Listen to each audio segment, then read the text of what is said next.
People turn their heads each day, so satisfied I'm on my way.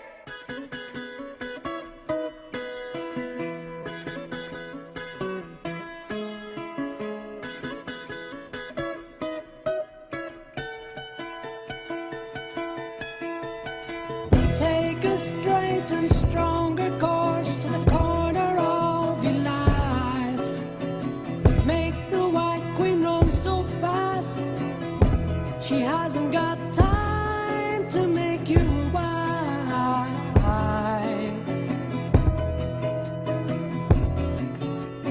'Cause it's time and time with your time, and this news is captured. For the Queen to use, move me on to any black square. Use me anytime you want. Just remember that the goal is for us all to capture all we want.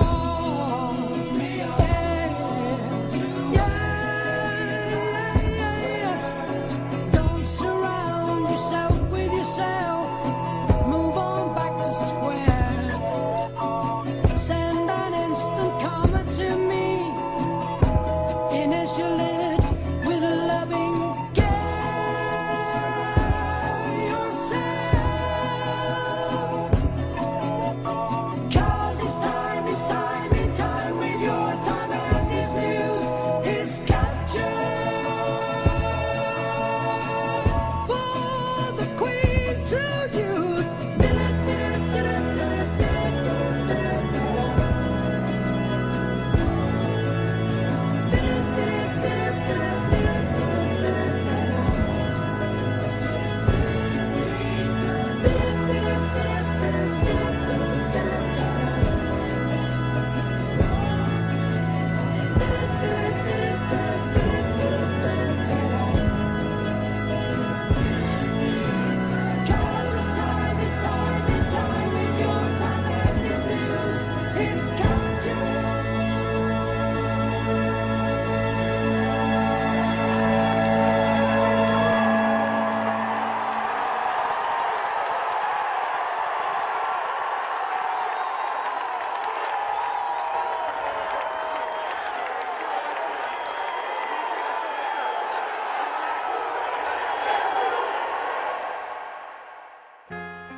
It's 2024.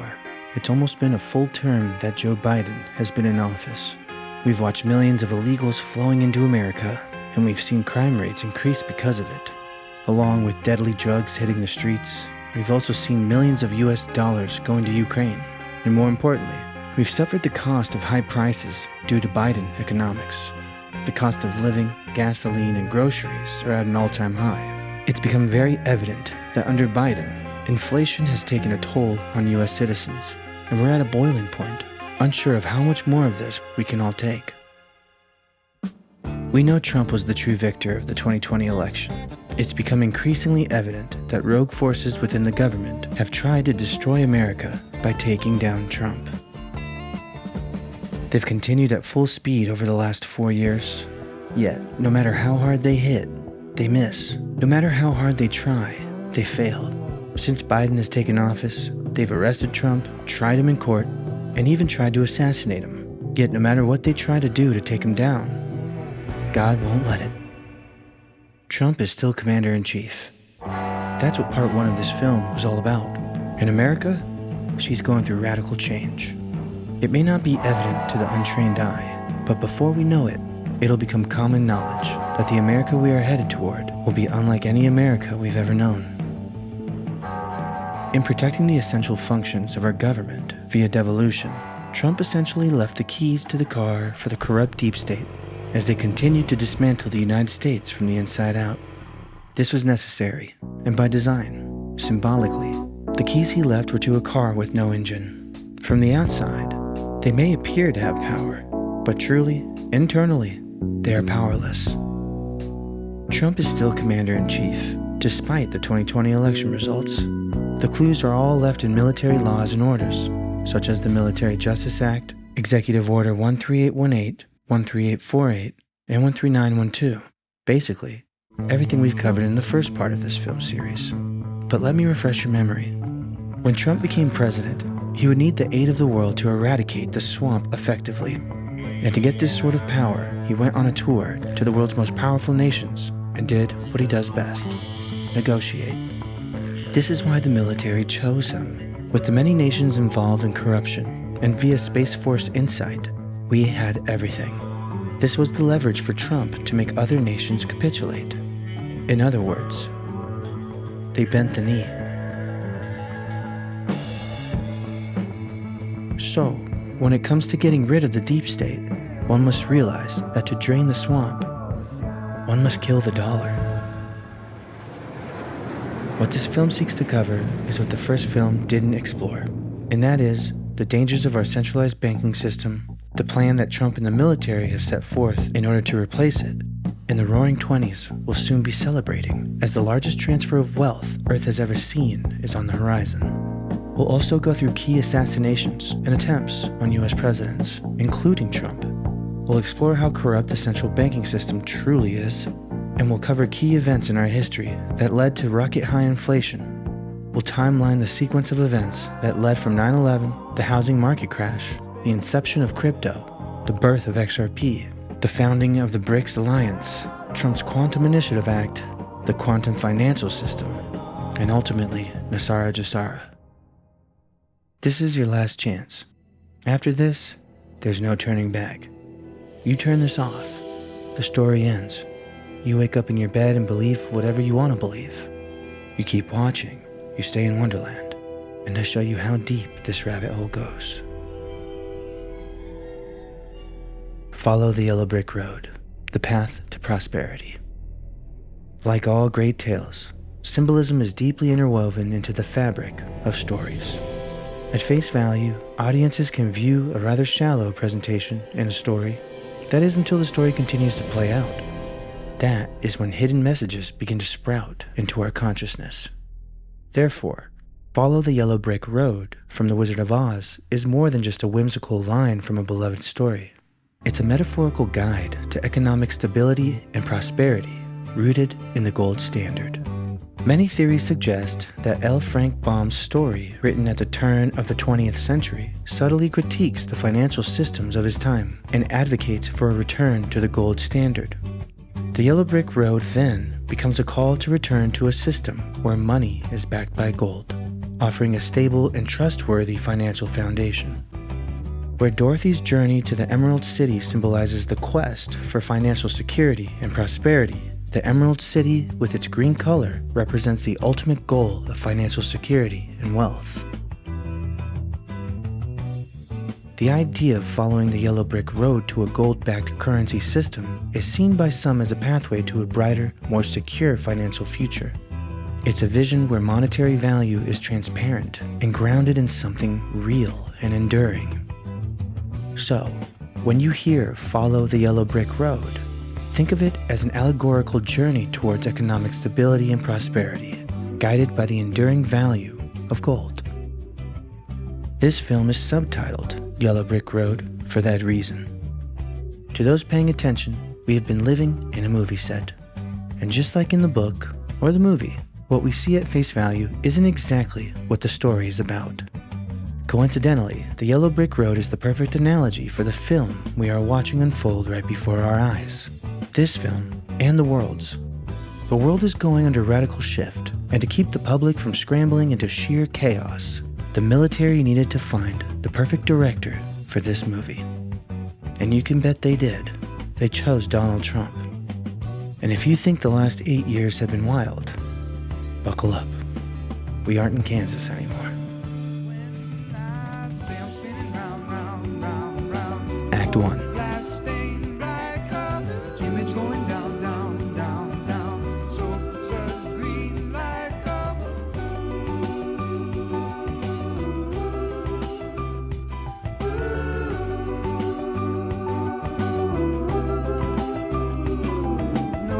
Never did give nothing to the Tin Man. From Abraham Lincoln, JFK, Reagan, and to Trump, what they all had in common is that they stood in the way of the private banks and paid a heavy price for it. For some, it was their lives. What many fail to realize is that the deep state is directly connected to the centralized banking system that has created an intricate and difficult to understand means of printing and lending money. Because if the average American understood the complex inner workings of our monetary system, they would revolt. They would become outraged.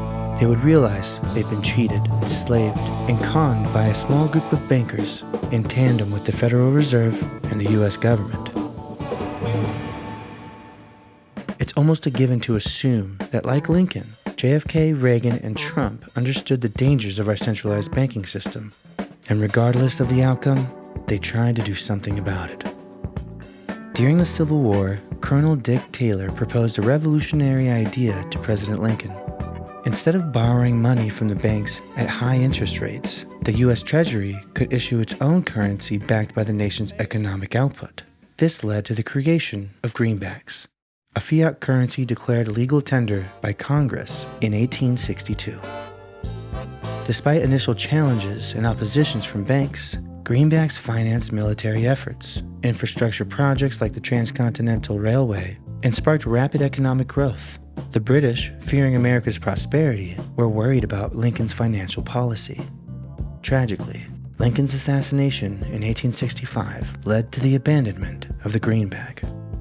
Not long after, the U.S. was placed under the Crown with the 1871 Organic Act.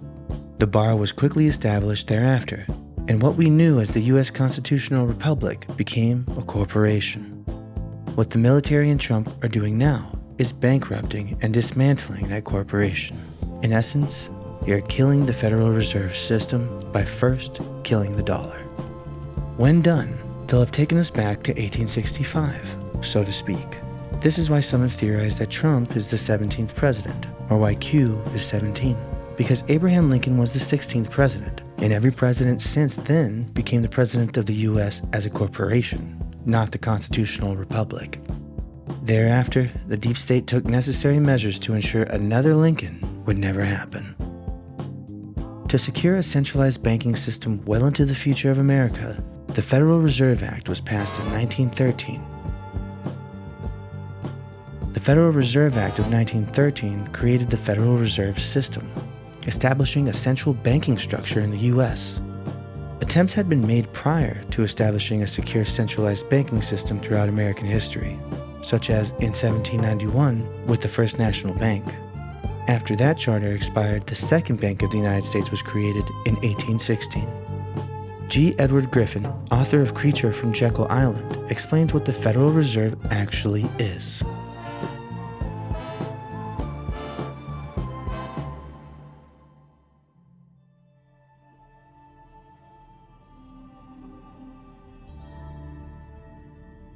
The Federal Reserve System is a strange creature. It's easier to say what it is not than what it is. Most people think it's a government agency. It is not. Those who have studied it say, well, wait a minute, this is a private banking corporation. You almost get half credit for that, but it's not really a private corporation either. It's a hybrid. And to make it more complicated, we can say it is a cartel. This is the amazing thing. The Federal Reserve System is a banking cartel.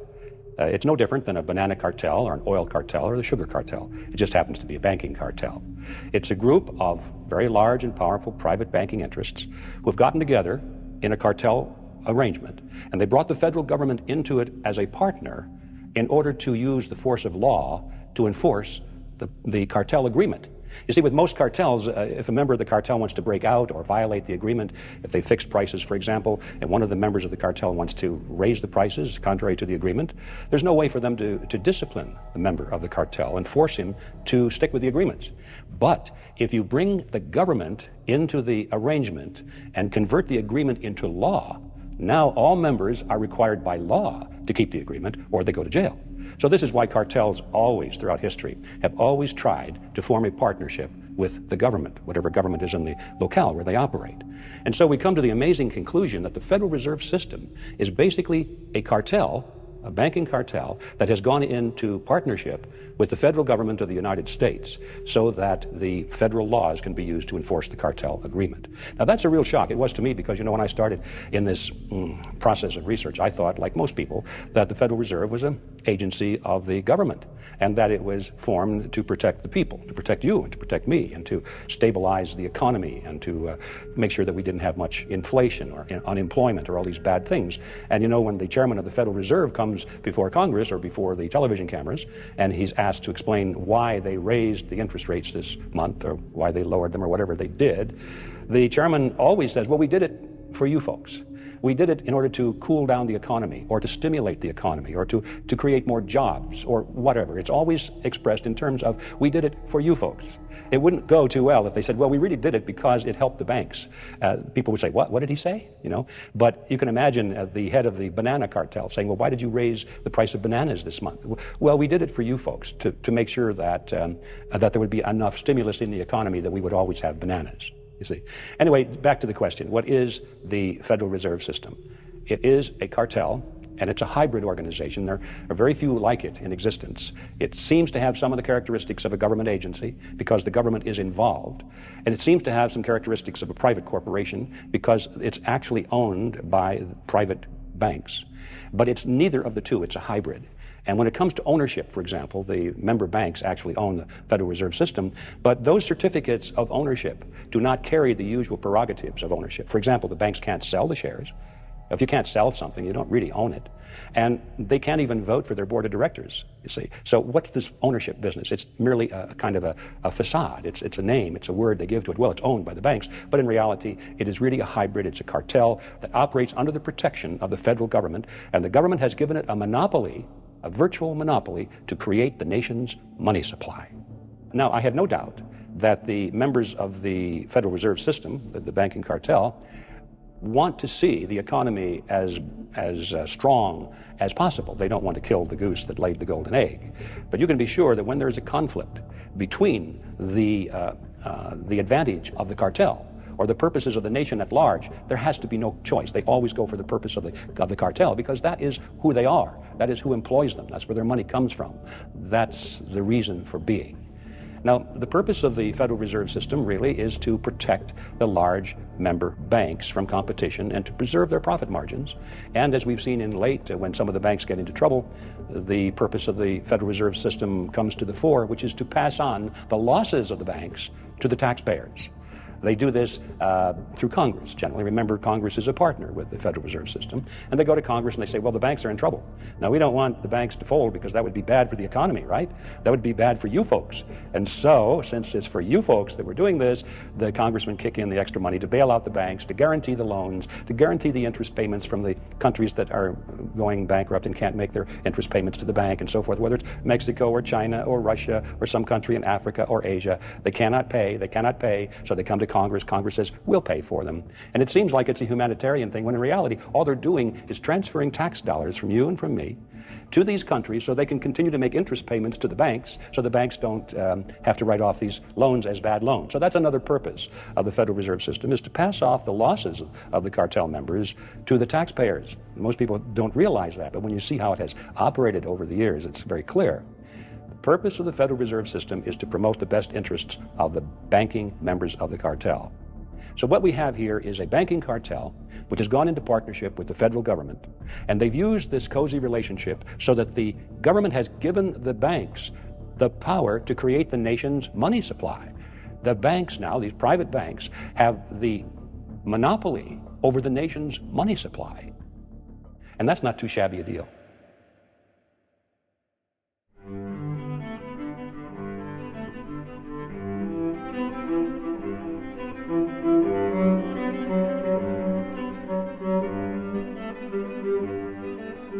Alexander Hamilton, a founding father of the United States and the first Secretary of Treasury under President George Washington, realized the importance of a centralized banking system for the U.S.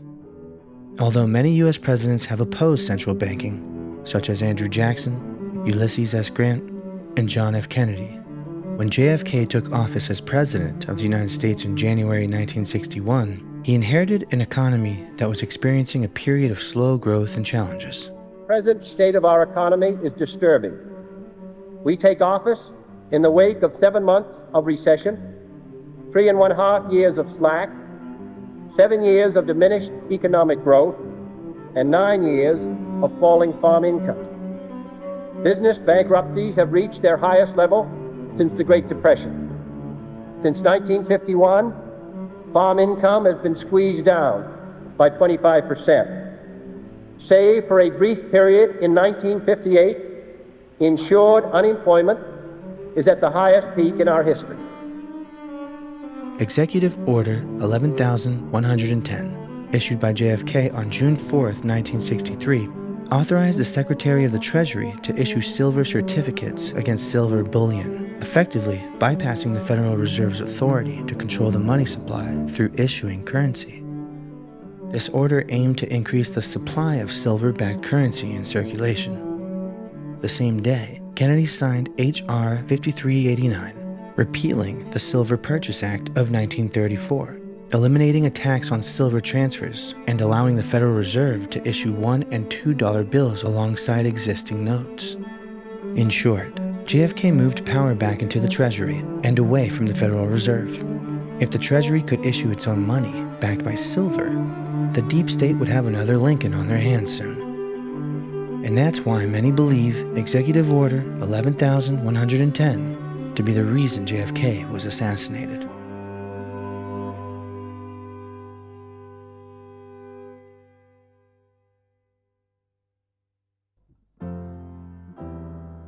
The third indispensable element in building the new prosperity is closely related to creating new jobs and halting inflation. We must protect the position of the American dollar as a pillar of monetary stability around the world. In the past 7 years, there's been an average of one international monetary crisis every year. Now, who gains from these crises? Not the working man, not the investor, not the real producers of wealth. The gainers are the international money speculators. Because they thrive on crises, they help to create them. In recent weeks, the speculators have been waging an all-out war on the American dollar. The strength of a nation's currency is based on the strength of that nation's economy. And the American economy is by far the strongest in the world. Accordingly, I have directed the Secretary of the Treasury to take the action necessary to defend the dollar against the speculators. I have directed Secretary Connally to suspend temporarily the convertibility of the dollar into gold or other reserve assets, except in amounts and conditions determined to be in the interest of monetary stability and in the best interest of the United States.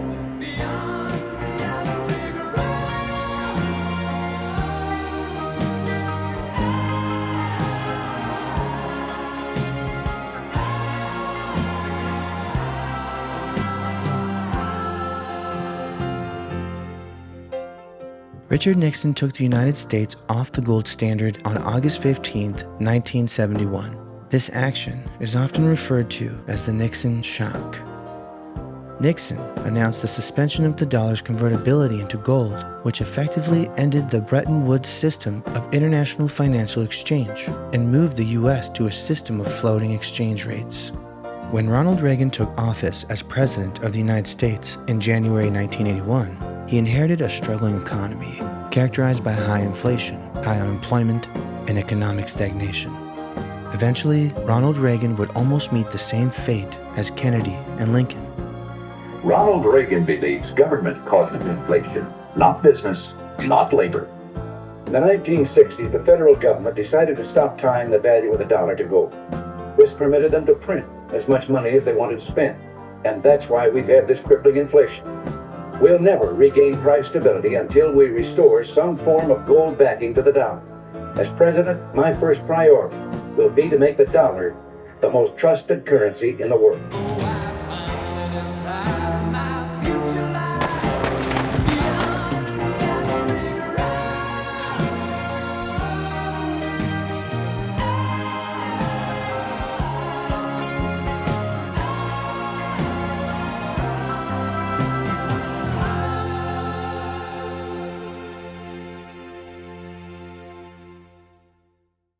So, If we return to the gold standard, the banks wouldn't have the ability to print money out of thin air. By now, you could guess why that put a target on his head. The private bankers associated with the Federal Reserve were making massive profits. Therefore, Reagan was a threat, and even though their assassination attempt failed, it shook Reagan to the core so much that the gold standard policy on which he ran on would never get accomplished. It appears that Reagan got the message, as even the public realized the trajectory of his presidency had shifted.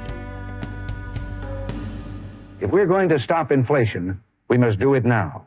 Not with bigger government. It takes better government. That's what we owe ourselves and our children. That's why I'm running for president. Only one man has the proven experience we need. Ronald Reagan for president. Let's make America great again. That leaves us with President Trump. The deep state has tried again and again to discredit and slander him. Bringing back impoundment will give us a crucial tool with which to obliterate the deep state, drain the swamp, and starve the warmongers, these people that want wars all over the place, killing, killing, killing. They love killing. And the globalists out of our government. We're going to get the warmongers and the globalists out of our government. With impoundment, we can simply choke off the money. This policy is anti-inflation, anti-swamp, anti-globalist, and it's pro-growth, pro-taxpayer, pro-American, and pro-freedom. I alone can get that done. I'll get it done, and I'll make America great again. Thank you very much.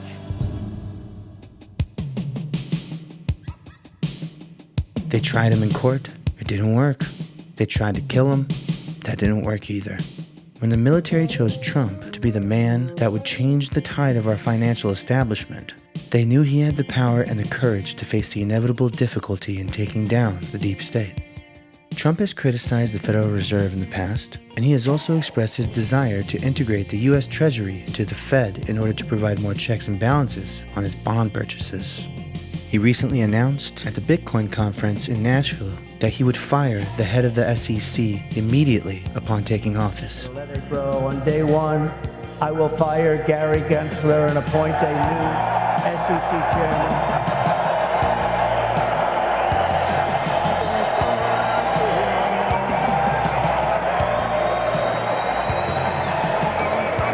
I didn't know he was that unpopular.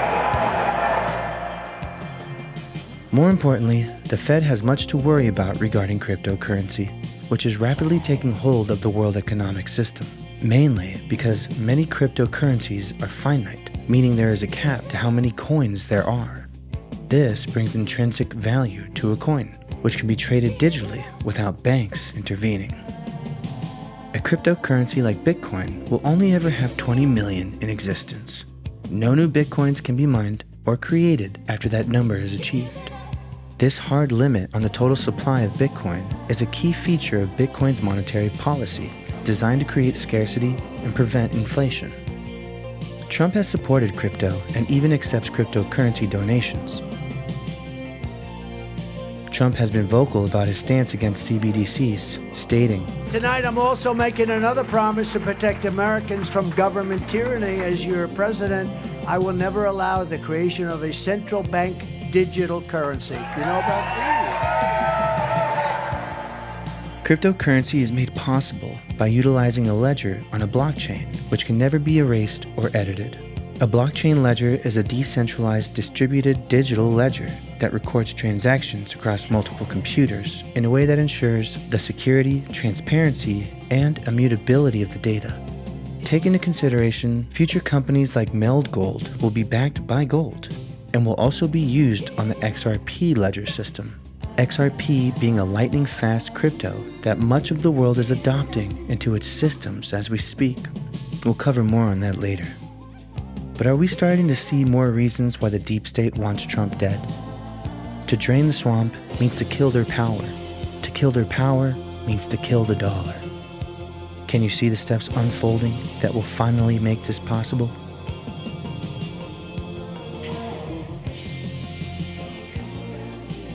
On Trump's capitulation tour, with a little help from his friends, he negotiated deals with other nations, ultimately paving the way forward to ensure a successful financial reset.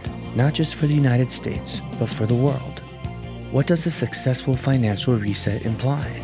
Killing the dollar and allowing a phoenix to rise from its ashes. What this film is meant to show you is what that phoenix looks like.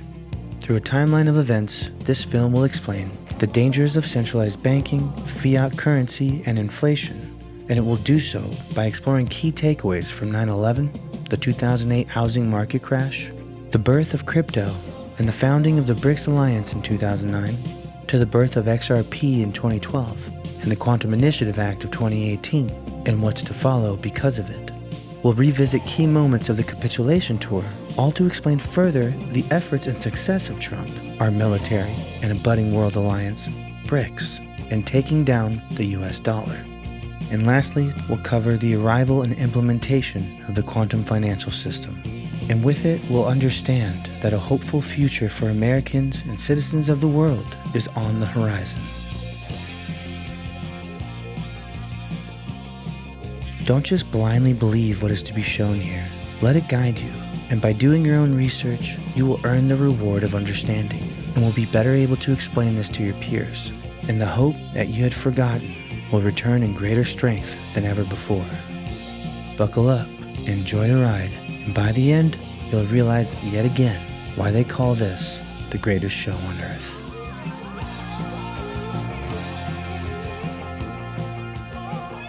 Act 2. The greatest secret on earth.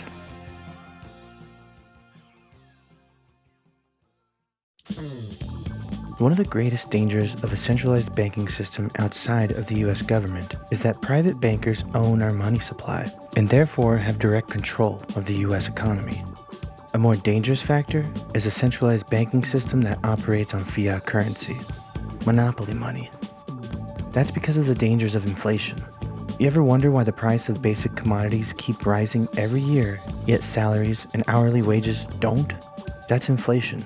To fully understand what I mean, and to learn precisely how the Federal Reserve works, and ultimately to see how you and I have been enslaved into a matrix we are unable to even see, I've decided to present you with Mike Maloney's outstanding presentation of the inner workings of the pyramid scheme known as the Federal Reserve. For the next 20 minutes, feel free to pause when needed, to take notes when desired, because the more you realize the truth about this banking system, the more sense this film will make, and the more desire you'll have to share this knowledge and to demand a repeal of the Federal Reserve Act of 1913. Knowledge is power, and with great power comes great responsibility. Understanding this film will greatly impact your ability to respond effectively. They say that money doesn't grow on trees, but the truth is that the modern banking system creates currency far faster than trees can grow. Most people don't have a clue how currency is created. Economists and bankers make it sound so complex that people think they can't understand it. But I'm going to strip our monetary system down to its essence so that you can see the scam behind the curtain and just how it affects you. Every modern society creates currency in pretty much the same way. But since the US dollar is the majority of the world's currency, I'm going to use the United States as our example. It all starts when some politician says, "Vote for me and I'll make sure the government provides you more free stuff than my opponent will." But there's no such thing as a free lunch. So to provide that supposedly free stuff, the politicians vote for the country to spend more than its income. This is called deficit spending. To pay for that deficit spending, the Treasury borrows currency by issuing a bond. So what's a bond? If you think about it, a bond is really nothing but a glorified IOU. It's a pretty piece of paper with numbers printed on it that says, "Loan me $1 trillion today, and I promise over a 10-year period I'm going to pay you back that $1 trillion plus interest." But what you need to understand is that Treasury bonds are our national debt. These glorified IOUs are to be paid back by you and I and our descendants through future taxation. Therefore, when the government issues a bond, it steals prosperity out of the future so that it can spend it today. The Treasury then holds a bond auction, and the world's largest banks show up and compete to buy part of our national debt and make a profit on it by earning interest. You'll notice that as we move through this process, the big banks are there, taking a cut every step of the way. This isn't by chance, as you'll see shortly. Then, through a shell game called open market operations, the banks get to sell some of those bonds to the Federal Reserve at a profit. To pay for the bonds, the Federal Reserve opens up its big old checkbook and writes bad, bogus, counterfeit checks that should bounce because they're drawn on an account that always has a zero balance. There isn't one penny in there. To quote from the Boston Federal Reserve, "When you or I write a check, there must be sufficient funds in our account to cover that check. But when the Federal Reserve writes a check, there is no bank deposit on which that check is drawn. When the Federal Reserve writes a check, it is creating money." The Fed then hands those checks to the banks, and at this point, currency springs into existence. The banks then take that currency and buy more bonds at the next Treasury auction. But what is a check? A check is also an IOU. When you write a check, you're making a note that says, "Here's my IOU for cash. All you have to do is go to the bank and pick it up." Now, it's very, very important that you understand this process because we're going to come back later and show you the devastating effect this has on you. The Treasury issues IOUs, bonds. The banks then buy those IOUs with currency. The Federal Reserve then writes IOUs, checks, and hands them to the banks in exchange for the Treasury's IOUs, the bonds. And currency is created. So what's really happening is the Federal Reserve and the Treasury are just swapping IOUs, using the banks as middlemen, and abracadabra, presto, currency magically springs into existence. This process repeats and repeats over and over again, enriching the banks and indebting the public by raising the national debt. The end result is that there's a buildup of bonds at the Federal Reserve and currency at the Treasury. This process is also where all paper currency comes from. The Federal Reserve and the government mistakenly call it base money because they didn't watch episode 1 of this series and they don't know the difference between money and currency. But I will correctly refer to it as base currency because it is not money. It is currency, and as we've learned, there is a big difference. Money has to be a store of value and maintain its purchasing power over long periods of time. We learned in episode 1 that earlier in our history, our paper currency was just a claim check. It was a representation for real money of intrinsic value, the gold and silver that was held on deposit at the Treasury.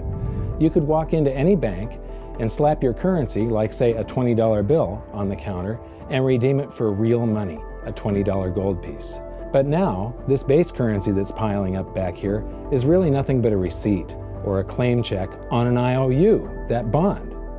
So it's really nothing but a supply of numbers. The Treasury then deposits the newly created currency into the various branches of the government, and the politicians say, "Hey, thanks for that." And the government does some deficit spending on public works, social programs, and war. The government employees, contractors, and soldiers then deposit their pay in the banks. Now, this may come as a shock to you, but when you deposit your currency with the bank, you're not actually depositing it into an account to be safely held in trust for you. Instead, you're actually loaning the bank your currency, and within certain legal limits, they can do with it pretty much anything they please. This includes gambling in the stock market and loaning it out, at a profit, of course. Now this is where the machine of currency creation really gets cranking, because this is where something called fractional reserve lending comes into play. Fractional reserve lending is exactly what it says. The banks are allowed to reserve only a fraction of your deposit and loan the rest out. Although reserve ratios may vary, I'm going to use a 10% reserve ratio as our example. If you deposit $100 in your account, the bank can legally take $90 of it and loan it out without telling you. The bank must hold $10 of your deposit in reserve just in case you want some of it. These reserves are called vault cash. But why does your bank account still say you have $100 if the bank has stolen $90 of it? Because the bank left IOUs it created, called bank credit, in its place. Now I know this sounds crazy, but here it is in black and white from the Fed. Commercial banks create checkbook money when they grant a loan simply by adding new deposit dollars in accounts on their books in exchange for a borrower's IOU. These are nothing but numbers that the banks type into their computers. And even though these bank credit IOU numbers are very different from base currency numbers, because they only exist in computers, they are still currency. So now there is $190 in existence. Now the reason people take out loans from the banks is to buy something. They're going to buy a house or a car or something like that. So the borrower takes the $90 that the bank loaned to him from your account and he pays the seller of the item. But then the seller deposits that currency into his account and his bank loans out 90% of that and leaves bank credit numbers in its place. So now there's $271 in existence. This process repeats and repeats until under a 10% reserve ratio, an initial deposit of just $100 can create up to $1,000 of bank credit, all backed by $100 of vault cash, just 10%. But as I said, reserve ratios vary wildly. On some deposits, it's 10%, on others, it's 3%, and on some forms of deposits, reserve requirements are 0. The result is that the expansion of the currency supply by the banks is far greater than even this example would lead you to believe. So once again, when currency is deposited in the banks get to lend it out, and then it gets redeposited and relent, redeposited and relent, redeposited and relent over and over again, creating bank credit all the way. This is where the vast majority of our currency supply comes from. In fact, 92 to 96% of all currency in existence is created not by the government, but here in the banking system. Now, massive amounts of currency spewing into society may at first sound like a fun idea. That is, until you remember one of the most important hidden secrets of money from episode 1, that the prices of everyday goods and services act as a sponge on an expanding currency supply. The more currency we have, the more prices rise. This is where inflation comes from. The true definition of inflation is an expansion of the currency supply. Rising prices are merely the symptom. So our entire currency supply is nothing but a couple of bucks whipped up in this hocus-pocus scam where the Treasury and the Federal Reserve swap glorified IOUs, and a bunch of numbers that the banks just type into their computers. That's it. That's our entire currency supply. It's nothing but a supply of numbers. Some of them printed, most of them typed, and there is nothing else. But if you thought that was crazy, get ready to enter the twilight zone of modern economics. We work for some of that currency supply. True wealth is your time, but we trade away moments of our lives, hour by hour, day by day, and year by year, for numbers that somebody printed on pieces of paper or just typed into a computer. Now those numbers represent our blood, sweat, tears, labor, ideas, and talent. We are what gives the currency its value. But here comes the really cruel joke. We work hard so that we can save some of that currency, so that we can pay the tax collector in the United States, it's known as the IRS. They then turn it over to the Treasury so that the Treasury can pay the principal plus interest on that bond that the Federal Reserve bought with a check drawn on an account that has nothing in it. Now let's do a recap on this section because this is where the system begins to rob you and I on a massive scale. Much of our taxes are not used for schools, roads, and public services, but to pay interest on bonds that the Federal Reserve bought with a check drawn on an account that has nothing in it. The Federal Reserve is committing fraud. But here's one of the biggest secrets of them all. Before the establishment of the Federal Reserve, there was no need for personal income tax. The Federal Reserve was created in 1913, and that very same year, the Constitution was amended to allow income tax. Do you really think this was just a coincidence? Ask yourself how much income tax you've paid over your lifetime. Much of it has been silently siphoned away into the hands of those who own the system. Yes, this system has owners. Who they are is an even bigger secret that we'll get to shortly. But first, we need to understand the mumbo-jumbo of the so-called debt ceiling. It's all based on a huge paradox. There was interest due on that bond, and there was interest due on every one of those loans that the banks made. That means that there is interest due on every dollar in existence. Let me ask you something. If you borrow the very first dollar into existence, and that's the only dollar that exists on the planet, but you promise to pay it back plus another dollar's worth of interest, where do you get the second dollar to pay the interest? The answer is that you have to borrow that one into existence and promise to pay it back with interest as well. So now there are $2 in existence, but you owe 4, and so on and so on. The result is there's never enough currency to pay the debt. There is always more debt in the system than there is currency in existence to pay the debt. Therefore, the whole system is impossible. It is finite. It will come to an end one day. What would happen if the government stopped borrowing to do deficit spending? Are the payments on those treasury bonds going to stop? What would happen if the public stopped borrowing and going deeper into debt? Are your house and car payments going to stop? No. There is a payment due every month on the principal plus the interest on every dollar in existence, and those payments do not stop. If we stop borrowing, then no new currency is created to replace the currency that we used to make those payments. Whether you're making a payment on a loan or paying tax to make a payment on a bond, the portion of the payment that goes to pay off the principal extinguishes that portion of the debt. But the debt also extinguishes the currency. Currency and debt are like matter and antimatter. When they meet, they annihilate each other. If we just pay off the principal only on all the loans and bonds that exist, the entire currency supply just vanishes. So if we don't go deeper into debt every year, look what happens. The whole thing goes into a deflationary collapse under the weight of those payments. Politicians and pundits alike talk about balancing the budget, paying down the debt, and living within our means. They don't understand that that is deflationary.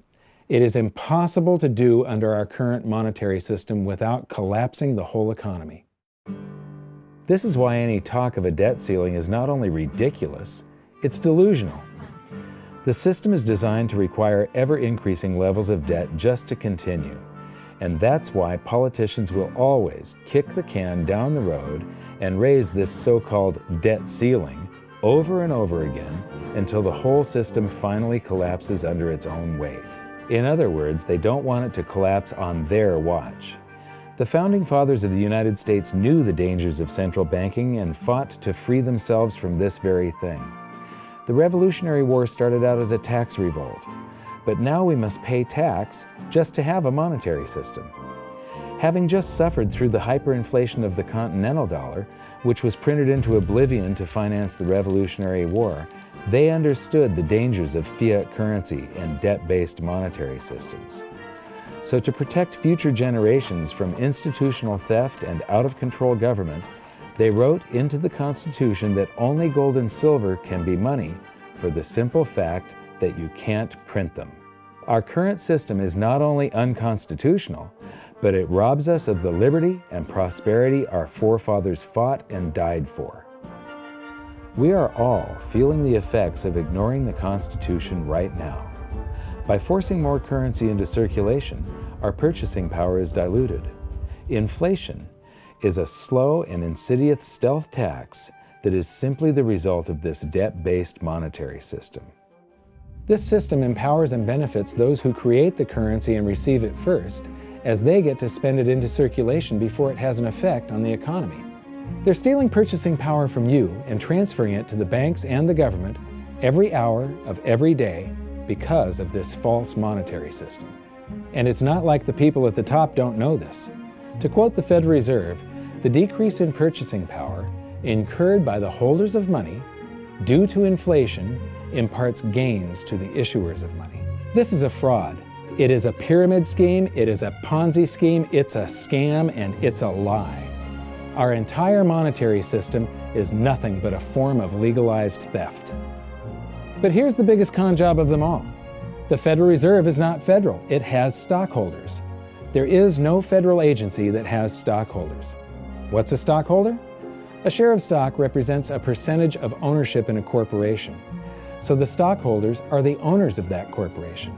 Therefore, the Federal Reserve is a private corporation with owners. And you can see it for yourself if you go to the Federal Reserve's website, and it will say, the stockholders receive an annual dividend of 6%. Now we know that the stock in the Federal Reserve was originally issued to the largest banks in the United States. But because of mergers and acquisitions through the years, you can't actually trace who owns the stock in the Federal Reserve.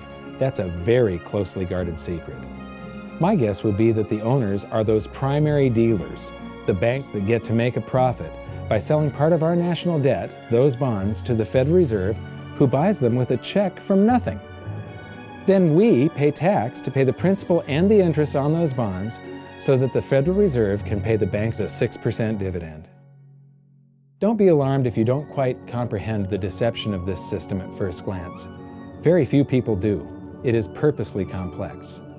The economist John Maynard Keynes once wrote, "By this means, government may secretly and unobserved confiscate the wealth of the people, and not one man in a million will detect the theft."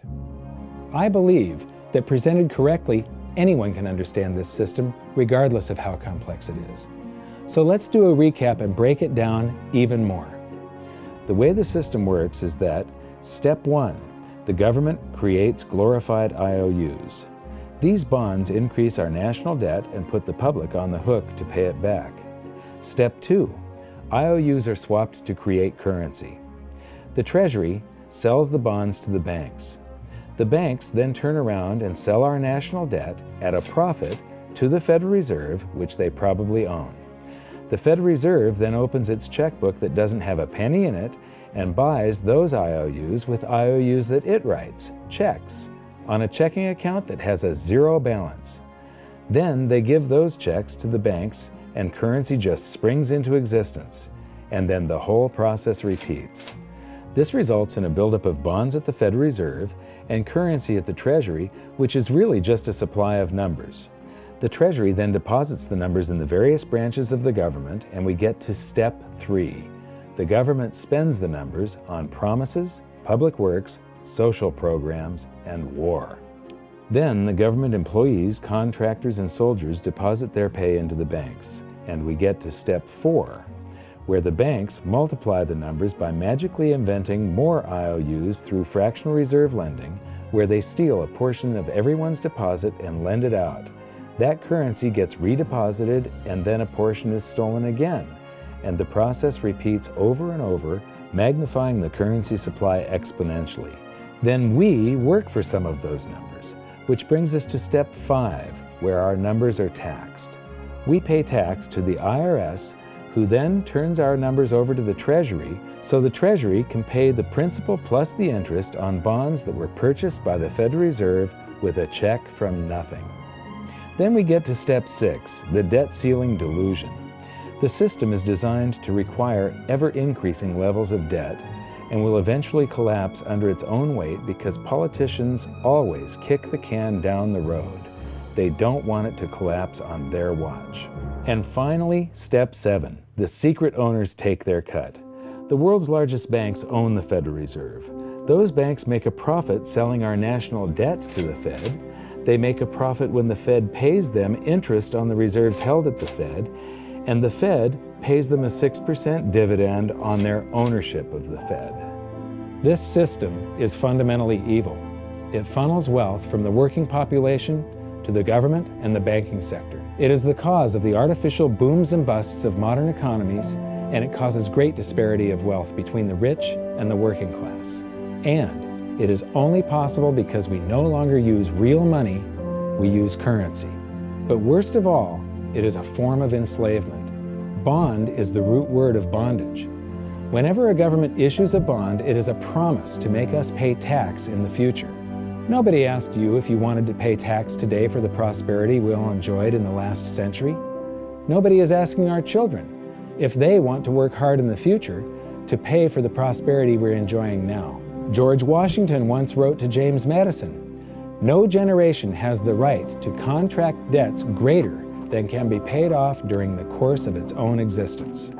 By stealing prosperity from tomorrow so we can spend it today, we enslave ourselves and future generations. Now this all sounds pretty bad, but there is great hope, for you are the greatest threat to this false monetary system. This system relies on the public being ignorant of its workings. Please share this knowledge with everyone you know, because an informed public that fully understands the system can build a better future for generations to come. And now I leave you with this quote, widely attributed to a former director of the Bank of England. The modern banking system manufactures money out of nothing. The process is perhaps the most astounding piece of sleight of hand that was ever invented. Banking was conceived in inequity and born in sin. Bankers own the earth.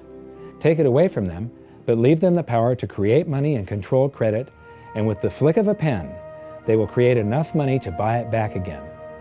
But if you want to continue as the slaves of bankers and pay the cost of your own slavery, let them continue to create money and to control credit. This is the Federal Reserve in Washington, D.C. It's located on Constitution Street, and that is just as much of a joke as the New York Fed being located on Liberty Street. Both of them are unconstitutional, both of them limit our liberty, and they transfer wealth away from us every second of every day to the Federal Reserve, to the government, and to the banking sector. You are now among the 1 in a million who can detect the theft of your prosperity. So the big question is, what can you do about it? 1. Watch this video until you can describe and teach it to others. Those who understand this system can make preparations for its unavoidable collapse and protect themselves. History shows that those who don't will probably be wiped out. 2. Share this video with everyone, especially those you care about. All it takes is a mouse click or two to get this message in front of millions. Post this video on Facebook, tweet it, email it to loved ones. Please share it wherever you can. 3. Join the conversation. The current world monetary system is based on a 300-year-old design meant to enrich a few at the expense of the many. There must be a better way. At hiddensecretsofmoney.com, we've created an open-source platform for the design and development of a new world monetary system. We're calling on every economist, every student, every college, every bright mind, and anyone who cares to join the discussion. In educating ourselves and each other, we can prevent the further loss of our freedoms and maybe, just maybe, win some of them back. Now you can see the importance of repealing the Federal Reserve Act of 1913. It's completely unconstitutional and a direct means to enslaving the public into a system they have zero clue about. Act 3. The beginning of the end.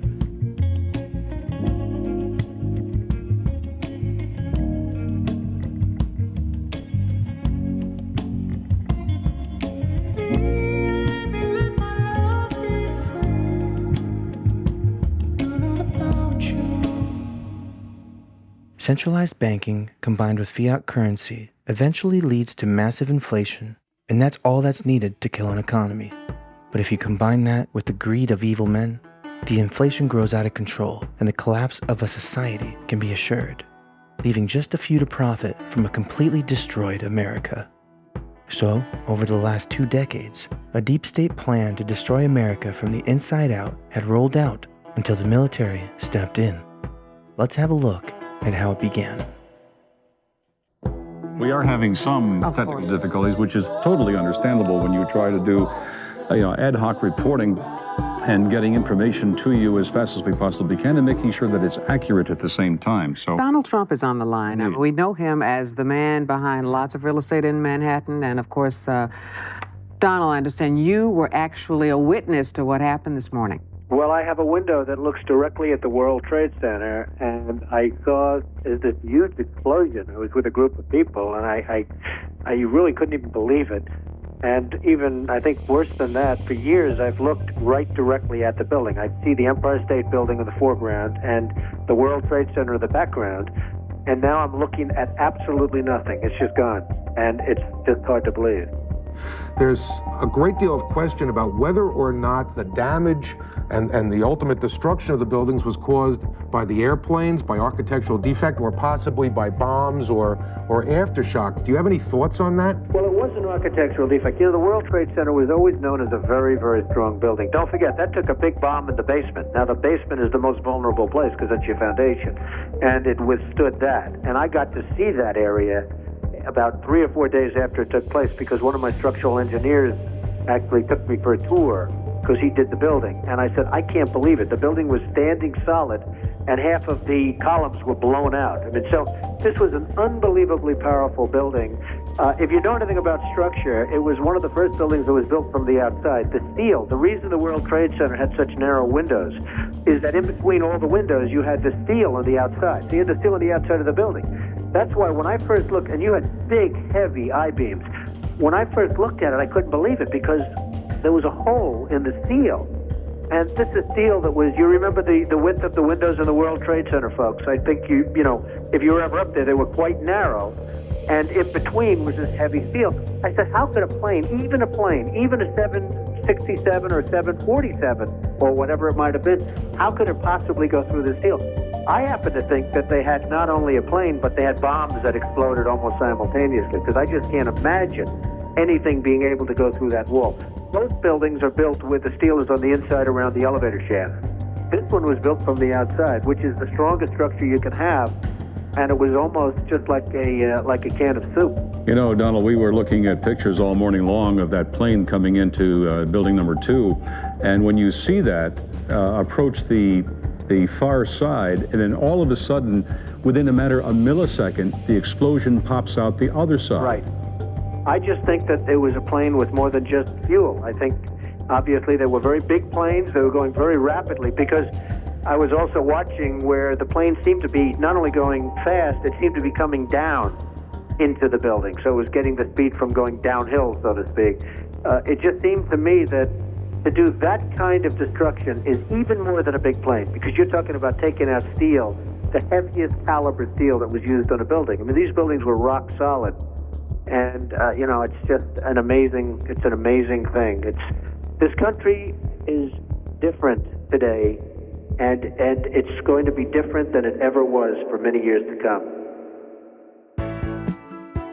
The domino effect to take down America started with 9/11. We all know 9/11 was an inside job. The immense greed that permeated George Bush Jr.'s administration almost destroyed America for good.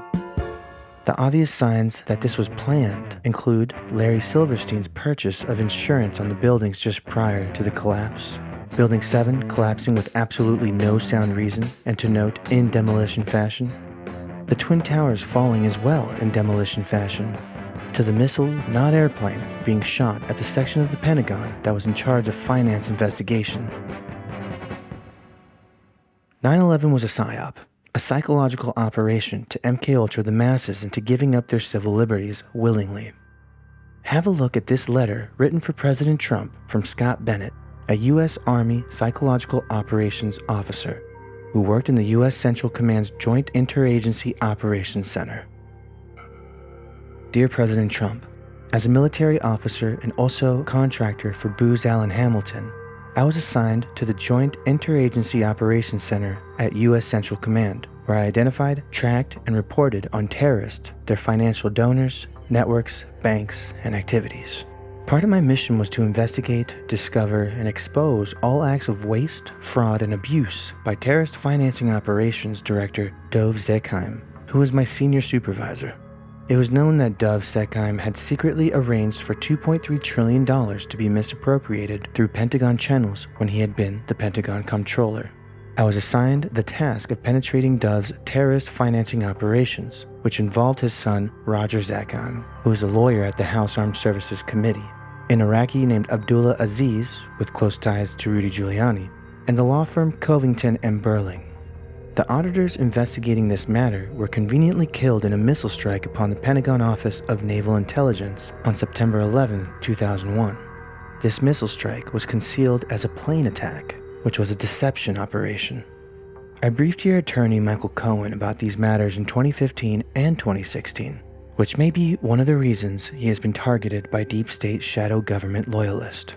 Evidence and expert testimony confirm without a doubt the attacks on September 11, 2001 against the Pentagon, as well as the World Trade Center and the Solomon Building in New York, were a well-planned, well-financed psychological operation, a false flag attack on American soil, designed to trigger and manipulate the American people, the Congress, and the U.S. military into a full-scale war mobilization posture with the intent of overthrowing, scattering, and remaking the Middle East and Africa for the direct political, cultural, and economic benefit of the Zionist state of Israel.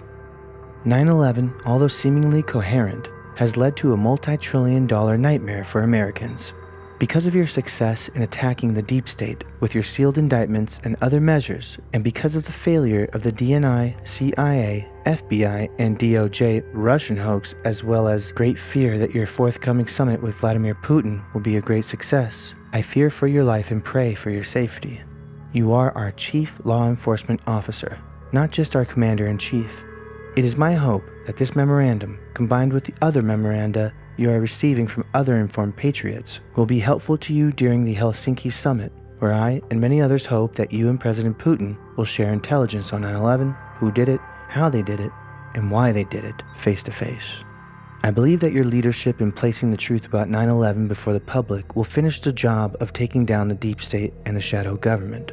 It will help you shut down the pernicious Zionist Saudi penetration and subversion of the U.S. economy, government, and society, and it will help you demonstrate to the larger public, most of whom did not vote for you, that under your leadership, the U.S. government can be trusted to clean house and tell the truth.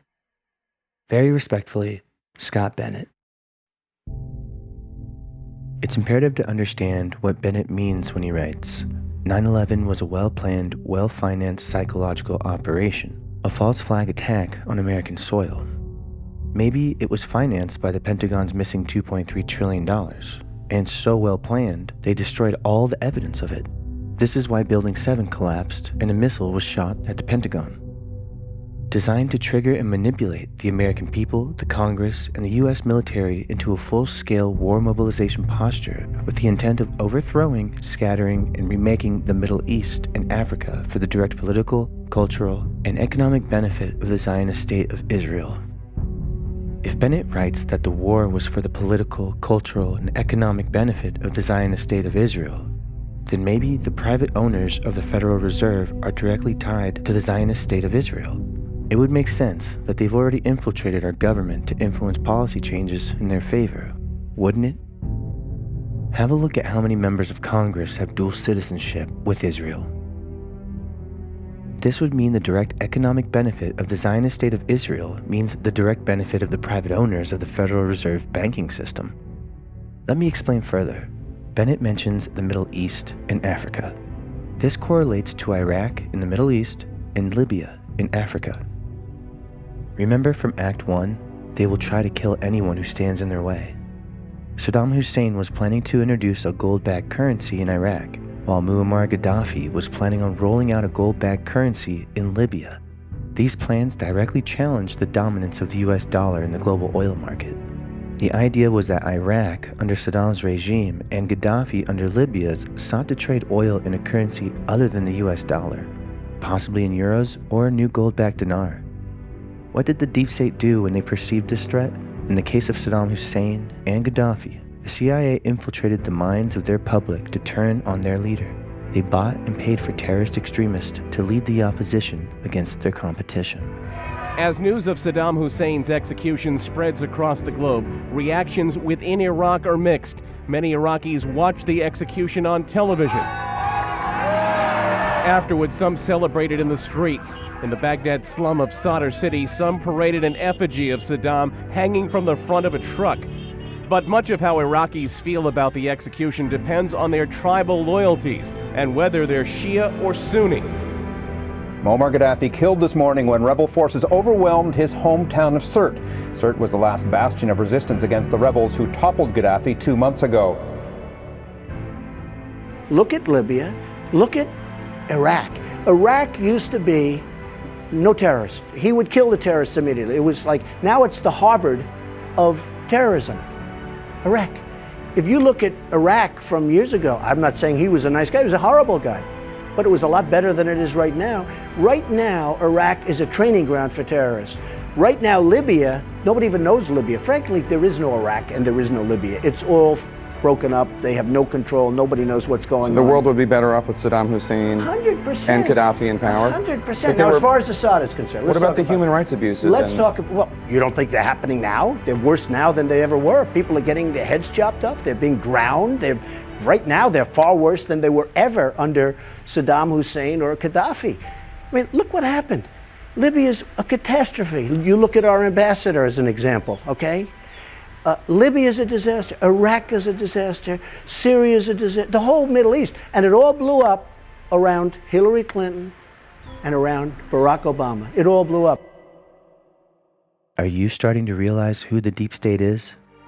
This is who took over America from the inside out and are now fighting to survive against Trump.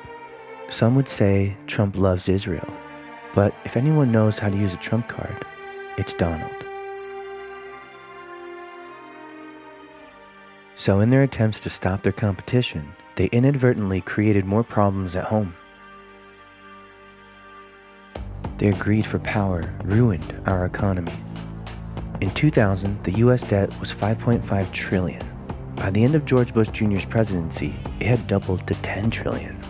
At that time, it was the largest increase in US history. Obama broke that record and saw another $10 trillion added. For comparison, under Bill Clinton, the debt increased by only $2 trillion. And from 1985 to 1992, it only rose $2.24 trillion. Under Biden, the debt has also increased by $10 trillion, just like Obama. But while under Trump, it only grew $3.4 trillion. Today, the US debt stands at a total of $35 trillion, owed to the banks that own the Federal Reserve. More debt means more currency created by these private bankers, leading to more inflation and higher prices. Eventually, the economy will collapse under its own debt burden when people struggle to pay for basic commodities like houses and cars. Every president raises the fictional debt ceiling because they don't want the economy to crash while they are president. Although the more debt we go into, it becomes certain inflation will crush the economy at some point. It's a Russian roulette, and if they keep playing, eventually the bullet will fire and kill. Upon looking at these stats, it's no wonder the collapse of the dollar is imminent. In the last 20 years, we've gone up $25.8 trillion in debt. Let's put that into perspective. From 1980 to 2000, the US national debt increased by about $4.8 trillion. Compare that to the last 20 years, from 2003 to 2023, the US national debt increased $25.8 trillion. How did the debt increase so much and so quickly? 9/11. The far-reaching effects of 9/11 started a chain of events leading to the wars in Iraq and Afghanistan, which circled back home in the form of rising oil prices, which led the Federal Reserve to lower their interest rates. This pumped a lot of money into the economy. More money, more inflation, more defaults on loans. Also, the federal debt was increased in 2005 from lack of resources to respond and recover to Hurricane Katrina, leading to billions of dollars in damage. Hurricane Katrina, to be sure, was not caused by 9/11, but it wouldn't have caused so much damage, financial and humanitarian, had we not diverted our resources to the wars in Afghanistan and Iraq. Wars specifically started to end gold currencies from rolling out. Like Katrina, the 2008 financial crisis would not have been so severe had our response to 9/11 not set the stage. It was one of the most profound events in generations with huge consequences for the American economy and households throughout the country. This was the time when the financial crisis erupted, a crash that most experts did not foresee. While the Fed's monetary policy between 2002 and 2005 helped mask the economic toll the wars were taking on the economy, it engineered a housing bubble that led to a consumption boom.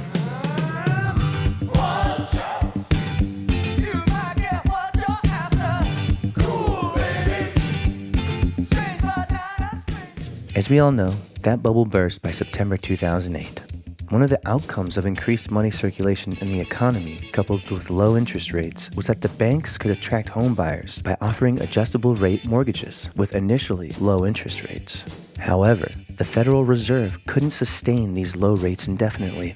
When rates began to rise from 2005 onwards, mortgage payments followed suit. This led to defaults, which eventually devastated the banks and called for the bank buyout. The Troubled Assets Relief Program, or TARP, was the government bank buyout, which cost taxpayers $230 billion. TARP allocated $700 billion to purchase distressed assets, particularly mortgage-backed securities, and to inject capital into banks and other financial institutions to prevent their collapse. During this time, the stock market saw a $7.4 trillion decline in value.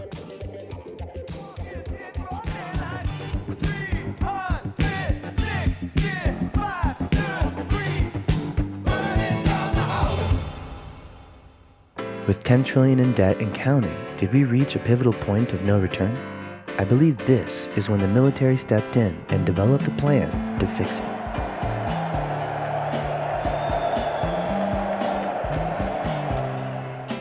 Do you see why the military chose America's most successful businessman to lead the operation of saving not only the American economy, but the world's? Does it make sense that the military and Trump allowed Biden to cheat the 2020 election? Did they allow for the inevitable death of the dollar to happen under their watch? The wars created by the false flag operation we know as 9/11 had an echo effect of increasing debt for that decade and the ones to follow. This, without a doubt, accelerated inflation toward an economic crash.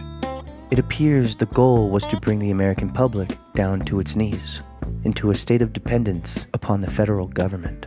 That is why the left is pushing for socialism in America. Tonight, we renew our resolve that America will never be a socialist country.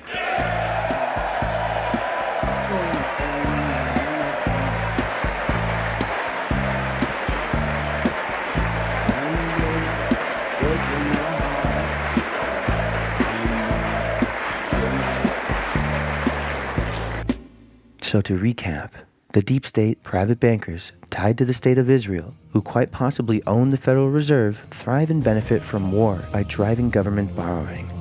This leads to the inevitable economy crash, which leads to a further divide between the poor and the elite, reducing the chances of anyone taking their power away.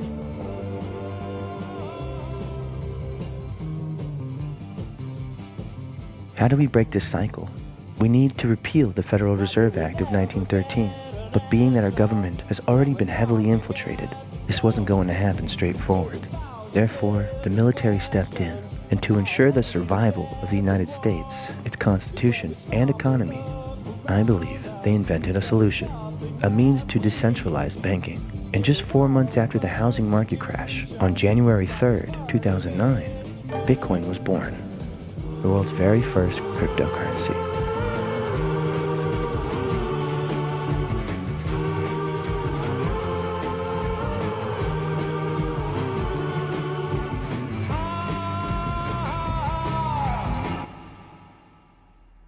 This is why some people believe cryptocurrency was created as a covert military operation, starting with Bitcoin and leading into XRP, which we'll cover soon. Cryptocurrency was invented in 2008 with the creation of Bitcoin by an anonymous individual or group using the pseudonym Satoshi Nakamoto.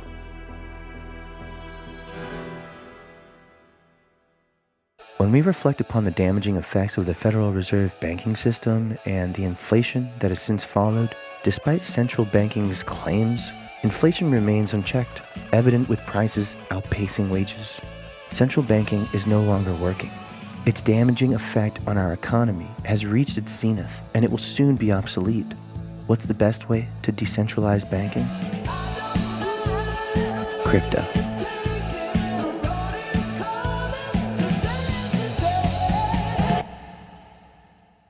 How does crypto prevent inflation?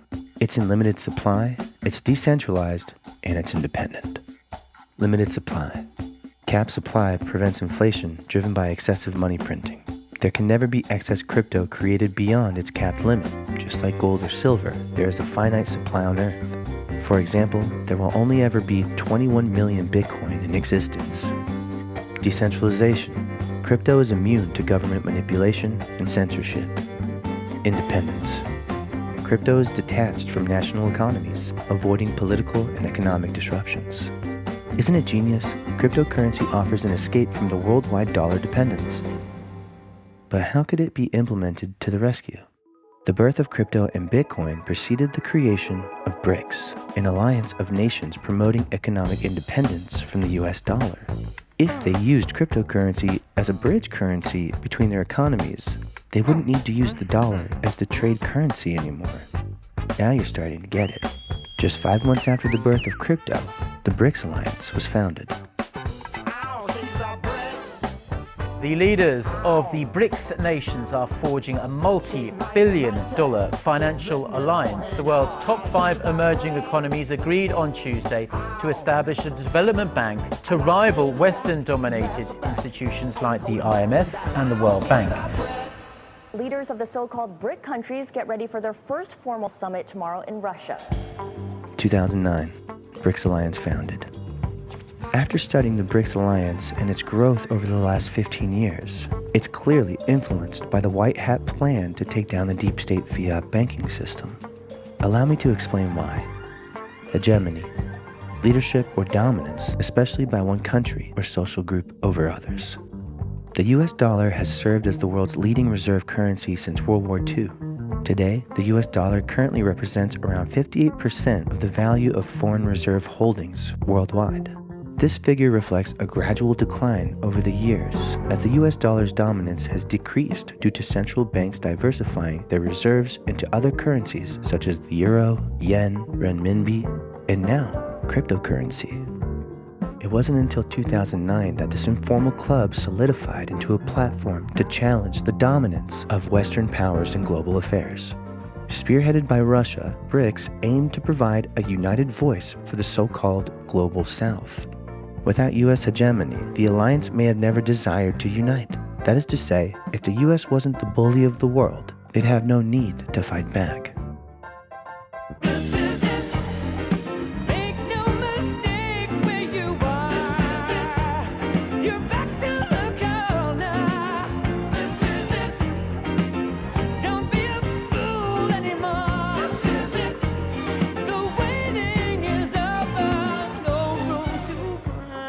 BRICS has set its sights on transforming the global economic and geopolitical landscape. The bloc focuses on economic cooperation, multilateral trade, and development initiatives. BRICS operates within a consensus-driven framework, and all member countries also belong to the G20. This dual membership empowers BRICS to channel its collective influence into regional and global platforms.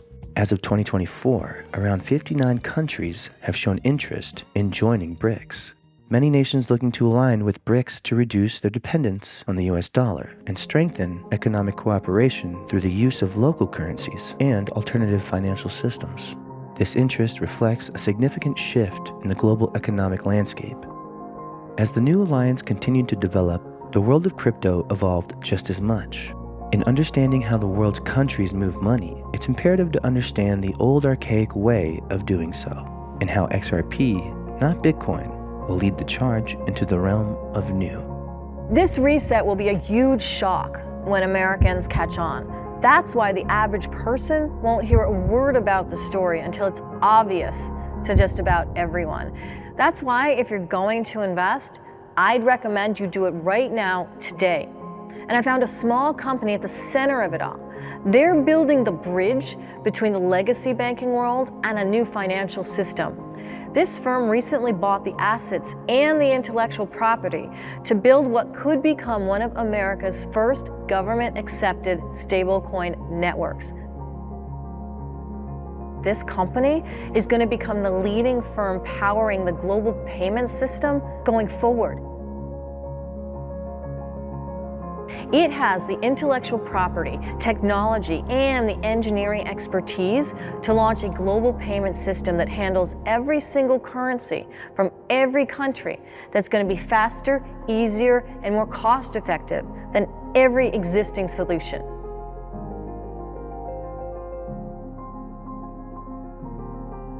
We are right on the verge of a once-in-a-generation opportunity to profit by investing in the companies that are building out the architecture for this massive shift. We're also about to see massive changes in the $23 trillion world of big finance.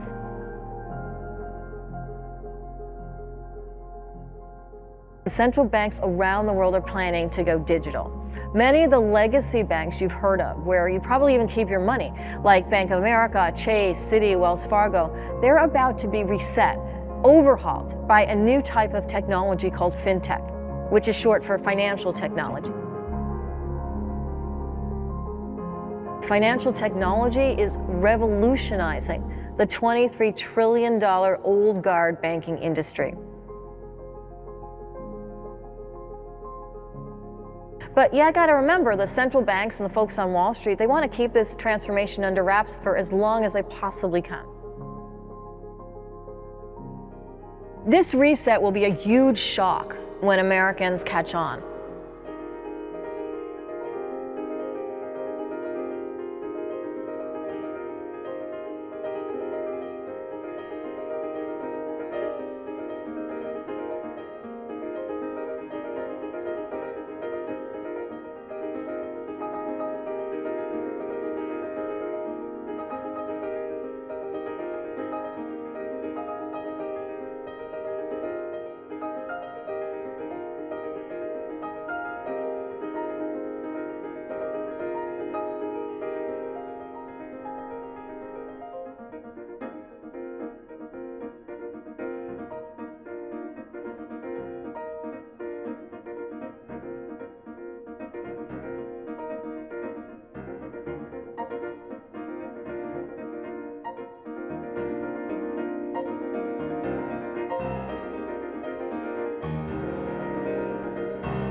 An international XRP transaction typically takes only a few seconds to a few minutes to complete.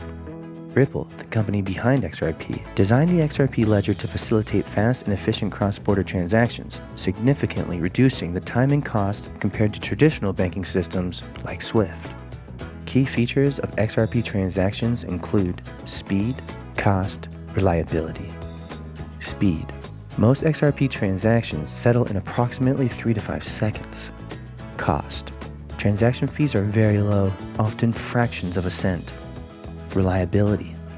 The XRP ledger can handle a high volume of transactions, making it a robust solution for international transfers. Efficiency is one of the reasons XRP is often considered a viable alternative for cross-border payments and remittances. And when you realize who is already involved with XRP, the dots start connecting. And in between the lines, you can start to question, was Ripple and XRP a military operation to rid the world of US hegemony?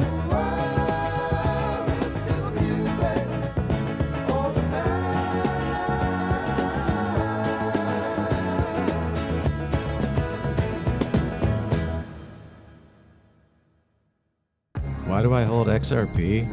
Because Ripple's the chosen one to lead the new global digital payment system, and they use XRP. In 2013, the Federal Reserve began looking for faster payments options. 2 years later, an action plan was born and a federal payments task force was created. It included one company focused on crypto, Ripple. In 2014, the World Bank and Better Than Cash Alliance, which includes the Bill and Melinda Gates Foundation, Clinton Global Initiative, and the governments of 32 countries, put out a report called The Opportunities of Digitizing Payments.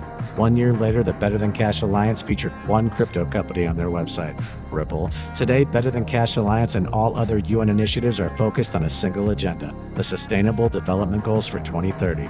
You can see the SDGs logo on Bill Gates' lapel, world-leading companies, the Better Than Cash Alliance website, and on the UN's official exchange, Exchange. What crypto is Exchange officially utilizing for their carbon credit solution? XRP. The world will move to a new international standard for exchanging electronic messages between financial institutions by 2025 called ISO 20022.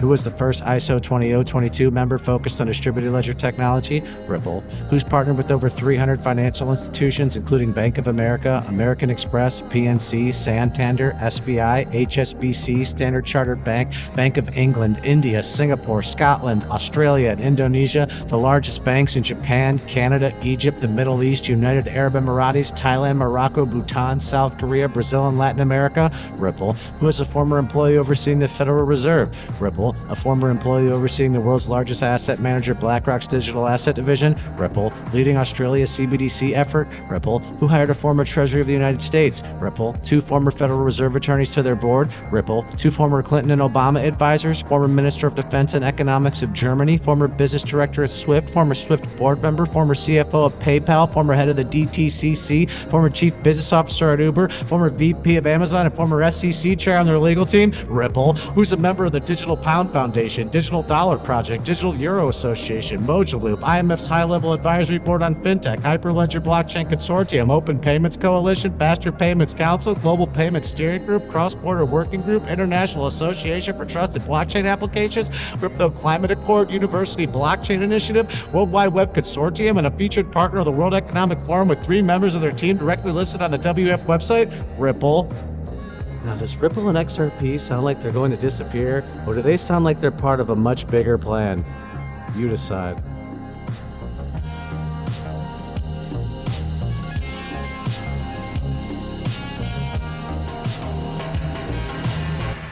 XRP has taken center stage following Russia's confirmation of the ambitious plan BRICS has to develop a new independent payment system. This move to adopt a cryptocurrency would trigger a massive jump in price of XRP, which at the time of this film stands around 60 cents a coin. CEO and founder of Cryptonaires, Robert Doyle, believes that XRP's price may reach $10,000 if BRICS countries adopt it widely.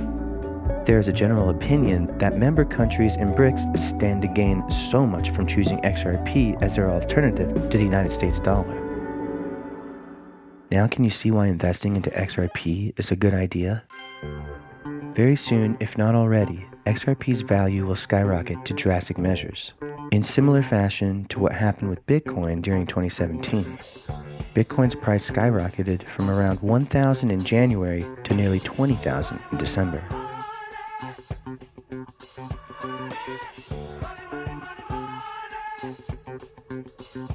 Can you also see why the SEC sued Ripple? The SEC filed a lawsuit stating Ripple was selling XRP as a security. Ripple argued that XRP is a digital currency, not a security, which affects how it would be regulated, traded, and used. The case has been ruled in favor of Ripple. Ripple won, setting a standard for all cryptocurrencies and ensuring not only its survival, but its dominance on the US and world stage. Now it's time for Ripple and XRP to grow as they were intended. So how could this look?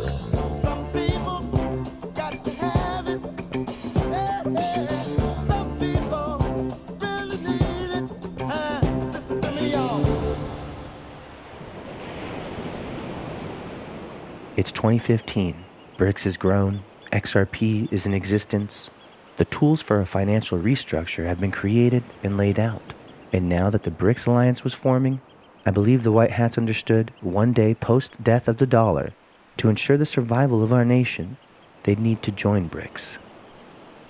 My theory? Trump had everything on all these countries and used it as leverage in many ways, one being trade.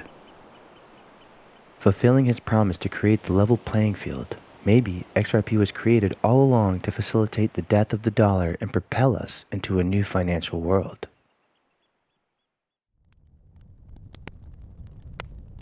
When Trump became president during the capitulation tour, he visited the first 4 nations of the BRICS alliance.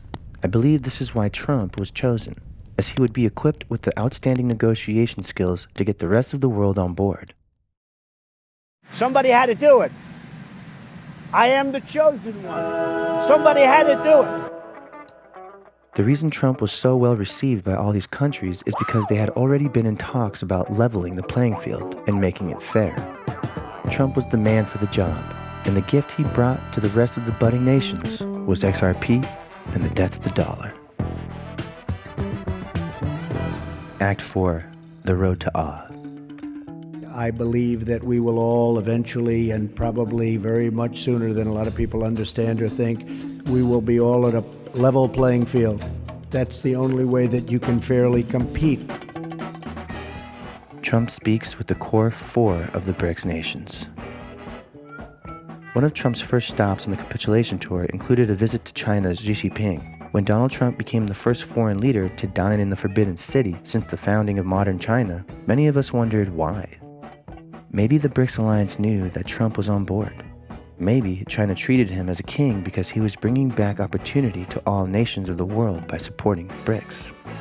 Could Trump have been negotiating a way out of U.S. hegemony, working with China to cooperate in a plan that would eliminate the deep state? The following year, he visited Helsinki and had the famous soccer ball exchange with Putin. President Putin smiled and handed the ball over to Trump and said, "Mr. President, I'll give this ball to you. And now, the ball is in your court. Reports only 10 days later would suggest that Putin handed over a soccer ball with a transmitter inside of it. Transmitters are devices or systems used to send signals or data from one location to another. What sort of information do you think Putin was sending Trump?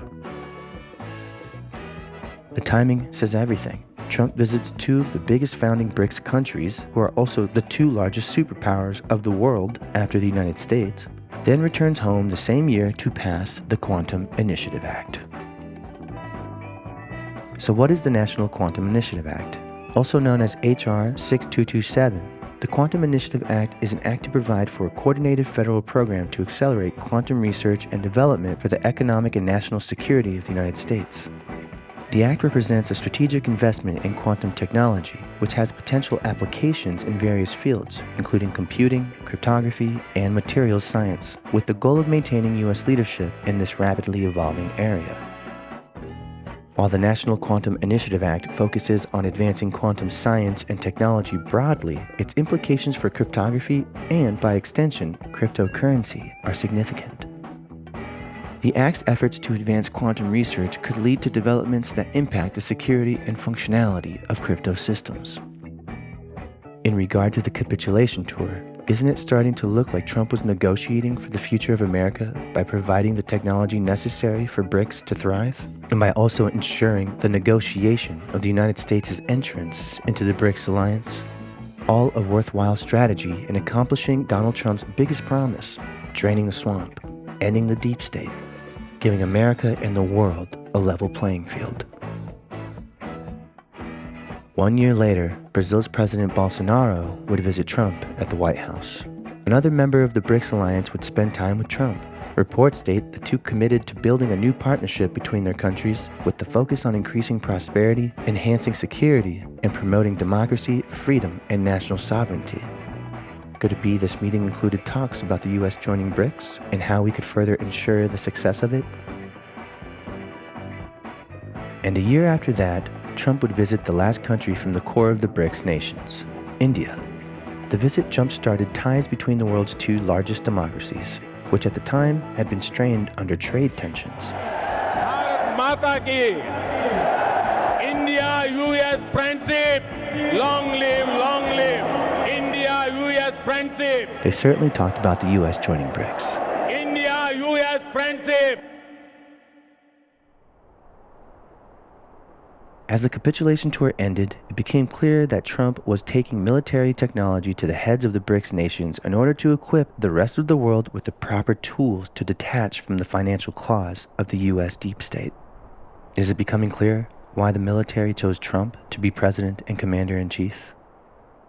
The U.S. dollar's dominance is decreasing on a trend that predicts the future of international trade, a future where the dollar is at a level playing field. Within the capitulation tour, there was the trade tour.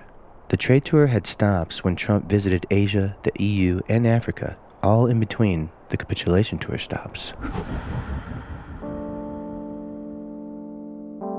I had a very, very good conversation, as most of you know, yesterday with the president of China. It was a very, very warm conversation. I think we are on the process of getting along very well, and I think that will also be very much of a benefit to Japan. So we had a very, very good talk, and we are working on that as we speak. I believe that will all work out very well for everybody. China, Japan, the United States, and everybody in the region. As far as the currency devaluations, I've been complaining about that for a long time. And I believe that we will all eventually, and probably very much sooner than a lot of people understand or think, we will be all at a level playing field. That's the only way that you can fairly compete in trade and other things. And we will be on that field, and we will all be working very hard to do great for our country. But it has to be fair, and we will make it fair. And we want to have a fair trade deal, and we're looking to have a fair trade deal, and hopefully we can work something out. Over the years, the United States has been losing hundreds of billions of dollars with the European Union, and we just want it to be a level playing field for our farmers, for our manufacturers, for everybody. And we also want a big beneficiary, frankly, to be the European Union. So we think it can be good for everybody, and that's what we're here to discuss. Mr. President, thank you very much for coming. Thank you. Yeah.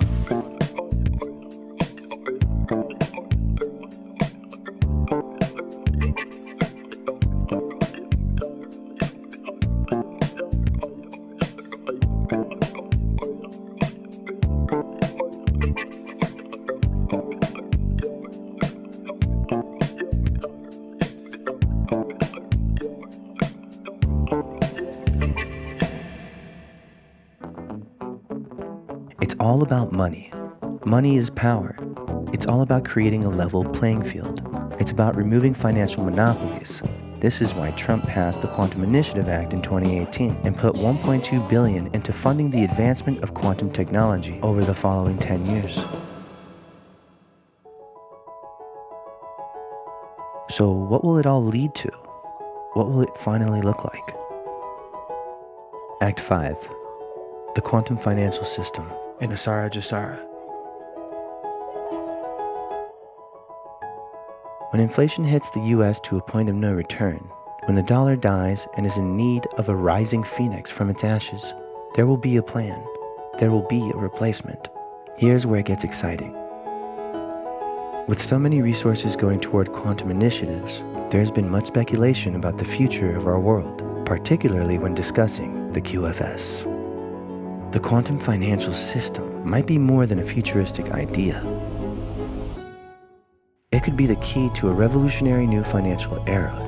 Imagine a global network powered by quantum computing and blockchain, offering unparalleled security and fairness. This system could eliminate the inefficiencies and corruption of the old financial world, creating a transparent, equitable financial landscape. The QFS might even pave the way for radical reforms, like abolishing debt and promoting global prosperity.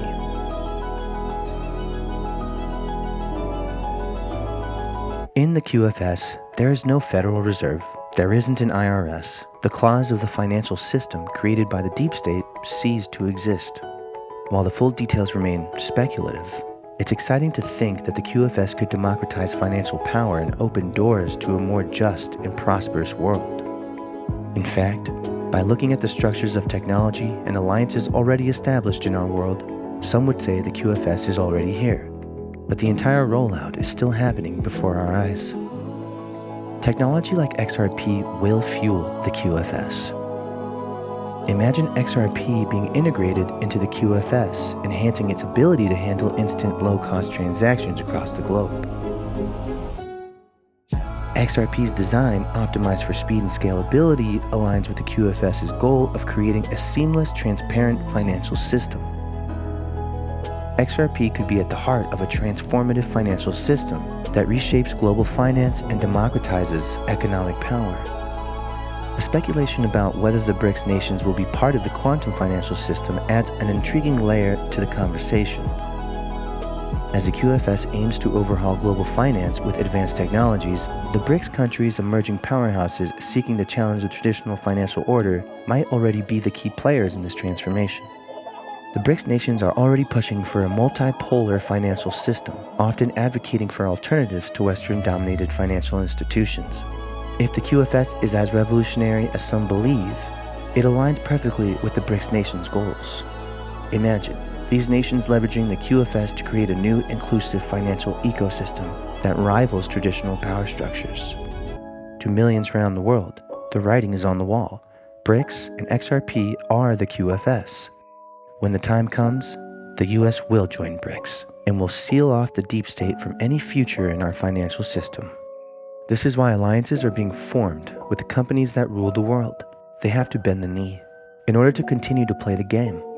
The master negotiator was given the task by God. That master negotiator is Trump.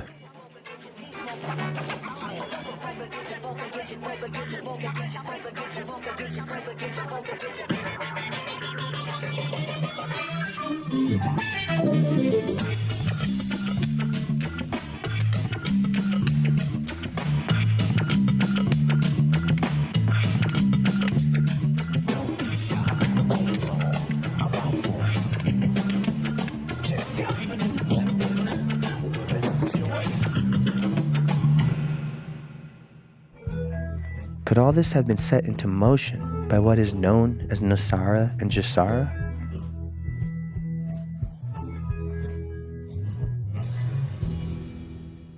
In the 1990s, a piece of legislation known as the Farmers' Claims Act was introduced. It aimed to address financial injustices faced by farmers due to the mismanagement and corruption in the agricultural sector.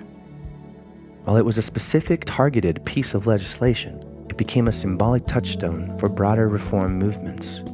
As the story goes, the principles behind the Farmers' Claims Act, fairness, debt relief, and economic justice, caught the attention of reformers and visionaries. They began to see these principles as a foundation for something much larger. This led to the development of Nasara and Jisara. So what is Nasara Jisara exactly? Nasara, or the National Economic Security and Reformation Act, was a proposed U.S. law that some say was signed into action by Bill Clinton. It includes a wide range of proposed changes to come after exposing the fraudulent system created by the Federal Reserve. It includes eliminating the Federal Reserve, abolishing income taxes, and implementing a new financial system. The date for its initiation was first October 11, 2001. Considering the events of 9/11, the act was halted from getting rolled out. The economic reform promised under Nasara includes forgiveness of personal, corporate, and government debt, introduction of a new U.S. currency potentially backed by precious metals, abolition of income tax replaced by national sales tax, changes to federal government structures and processes, and reforms aimed at increasing transparency and reducing corruption. The same type of act was created on a global scale, replacing national with global. Jisara, Global Economic Security and Reformation Act. Jisara is an extension of Nasara on a global scale, proposing similar reforms but affecting international financial systems and economies. The proposed reforms are as follows: elimination of national debts worldwide, introduction of a new global financial system potentially involving changes in currency and banking practices, initiatives to improve global living standards and address poverty, efforts to create a more equitable global economy. So, could the act actually have rolled out behind the scenes? Was there military intervention throughout the last 20 years in slowly rolling out the technologies to ensure the success of it? When you connect the dots of inflation, war, crypto, XRP, BRICS, Trump, the capitulation tour, the trade tour, the quantum initiative, and the QFS, is it starting to make sense? A radical worldwide shift is on the horizon. Many truth seekers have different opinions on this, but the truth is, it fits into the Quantum Initiative Act, and it balances the playing field. Considering we've been lied to, cheated, and enslaved by the central banking system for over the last 100 years, a revaluation of money, a financial reset, so to speak, would allow for reparations to be widely spread throughout the United States and the world. For a new world to replace a broken financial system, new technology, building, testing, and implementation had to occur to ensure the success of what was to follow. In many sectors of our community, people find this all easy to disregard because it's been a theory for so many years. But can't you see, by simply observing what's happening geopolitically, the theory is now coming to life? The technology and alliances are catching up? I know what some people might be thinking. If I can't see it, it's not real. And if I can barely pay for groceries, how am I expected to believe in all this? You aren't, but with an open mind and willingness to look into all these topics, you'll find a new hope is truly on the horizon. Millions will watch this film and agree this is our inevitable future. This documentary is for you. Use this as a tool to share with those in doubt. Use it to help explain to others how we got to where we are and how we're getting to where we're going.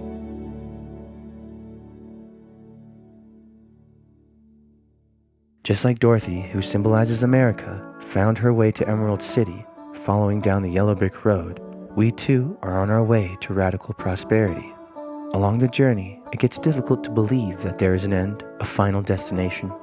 There are setbacks, there are fears, but nothing can stop what's coming.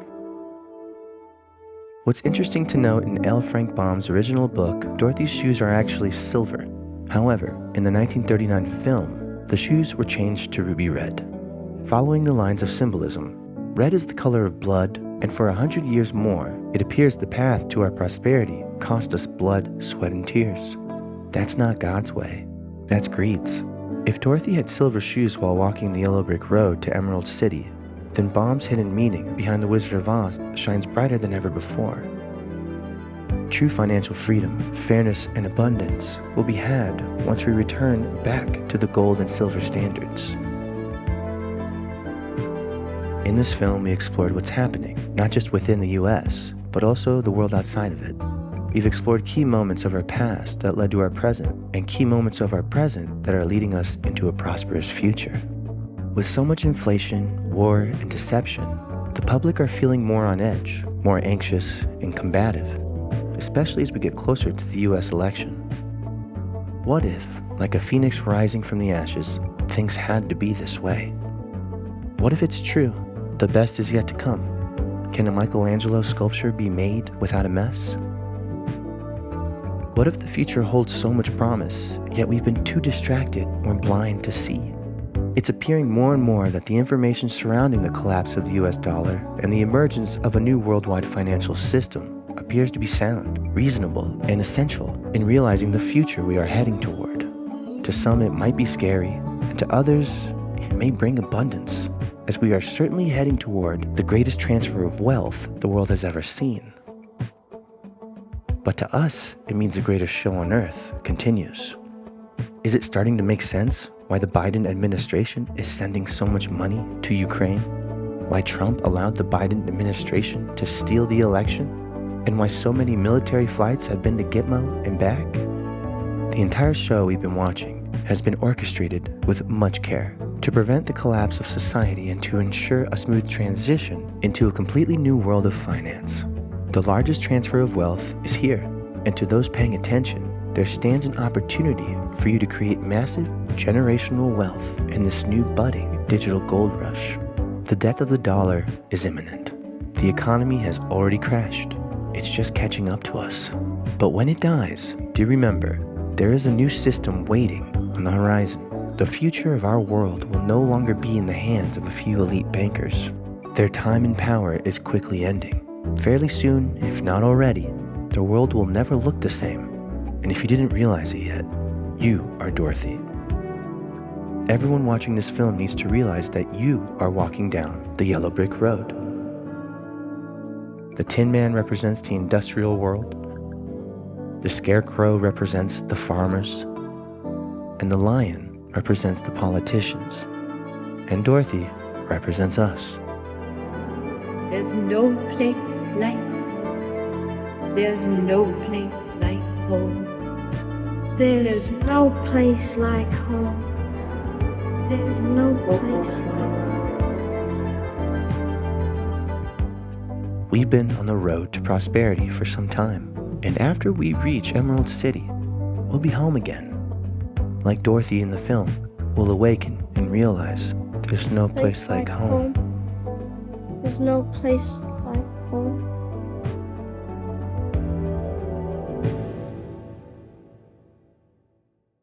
We'll have recognized the world we've lived in for more than 100 years was built upon the minds of a few greedy, evil men. We'll have realized the systems of control they implemented to enslave the economies of the world are now self-imploding. Quantum technologies have provided the world with the means to prevent inflation and corruption, bringing home to all nations a level playing field. It's now common knowledge the dollar alone must collapse for the world to prosper together. No matter how rocky it gets, let this be a reminder that every powerful ending leads straight into a greater beginning.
music, forget the day, and dream of a girl I used to know.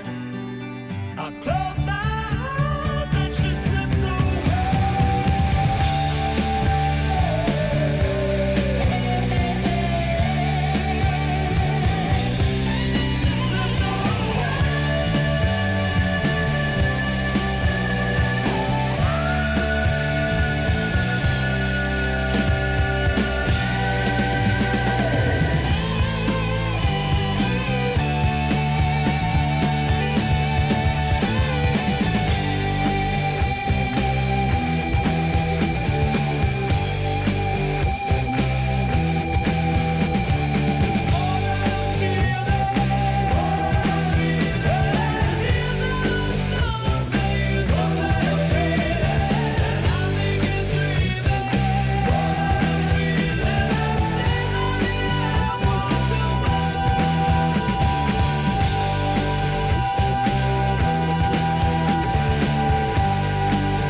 we've got too high. Hey, America, America, you're never gonna reach the sky, but I can see you sailing way up there, trying to poke a hole in the firmament, but you're going nowhere. Hey, I'm not saying if it's right or it's wrong, because I know that's how it's gonna be. It's been our choice all along, but there's still some people just can't see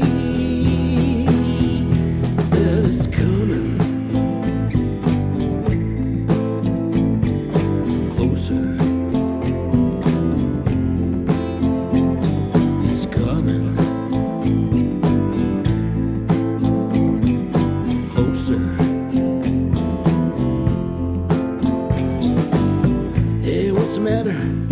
Where's your smile gone to, my friend?